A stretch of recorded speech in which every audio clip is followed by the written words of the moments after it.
Hey, what's going on, guys? Chris here, and first off, I want to wish everybody a Merry Christmas. Today is Christmas Eve for those of you celebrating. For everybody else, Happy Holidays. And what I wanted to do today was I really wanted to talk to you. That's why I'm just putting this video up, and really didn't have a topic to talk about. But I thought to myself, there is something to talk about right now. There is something to talk about because we're starting to head toward that new year. And a lot of you are developing your goals. A lot of you are figuring out what you want to do for 2018. And for a lot of you, fitness goals are going to be on the top of that. And what I want to do in this video is give you some outlines for understanding how to reach your goals in a timely manner, but in also understanding that your goals aren't just going to happen just because you decide that you need to do something. You got to put a lot of work in, right? So when we're thinking about success and what it means to be successful in fitness, in life, in business, in relationships, a lot of times we're always thinking about that end game. So we see somebody who's super successful and we see him, that person, he's well put together, or she's well put together, well dressed, super polished, super awesome in the way they speak to people. They're really good with people. They have a firm handshake. They look people in the eye. When they speak with authority. They speak with strength.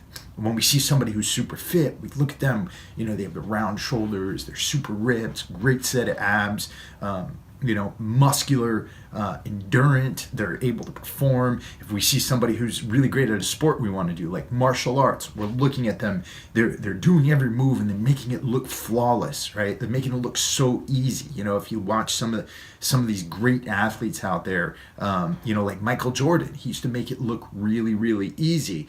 If we look at some of the great mixed martial artists or BJJ guys, like Marcelo Garcia, he's astounding and it looks so awesome. And my point is that when we see people, we always, and great people who are great at what they do, we always see them in this end state. And so we get this in our heads that, hey, we want to be like them. That is the goal. That's what we're trying to get to. The problem is that we didn't see them at the beginning. We didn't see them from where they started. So a lot of times we don't know their stories. A big example of this is Arnold Schwarzenegger. For a lot of people, the first time they saw him was in that movie Pumping Iron. They saw him, he had this amazing life and he was living on the beach, Venice Beach, hanging out with his buddies, working out all day long. He had a smile on his face the whole time. He was putting himself through some pain in the gym to try to win the Olympia that year. But for all intents and purposes, he looked like he had an awesome life that he was living. And it's a life that a lot of us who are in the bodybuilding world and the fitness world today, we would love to live. But if you ever read his book, Total Recall, you see how much work he put in. You see, not just in his bodybuilding, but he put so much work into understanding how to run businesses and understanding how to make money. He ran a masonry business with Franco Colombo where they built walls. That's hard work.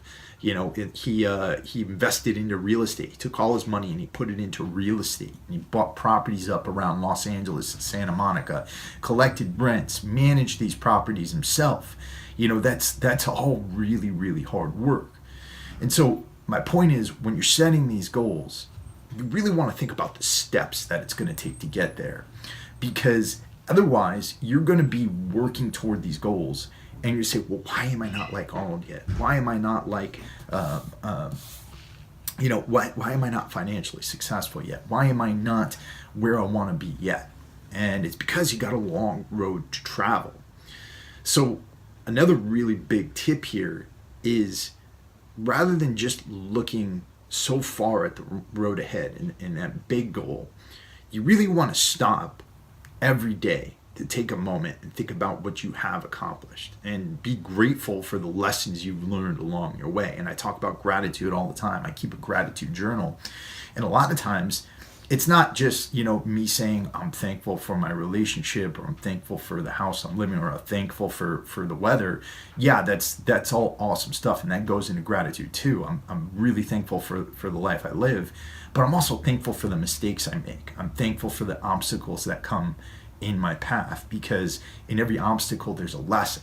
And so when you're faced with a problem, when you're faced with an obstacle that you're trying to overcome, whether it's trying to figure out how to get to the gym, whether it's you made a diet mistake that caused you to fall back on your progress, or whether it's you made an advertising mistake in your business and it caused you to lose a little bit of money, you got to be grateful for that too, because in that you've learned something and it's added to your own intellectual property as an individual.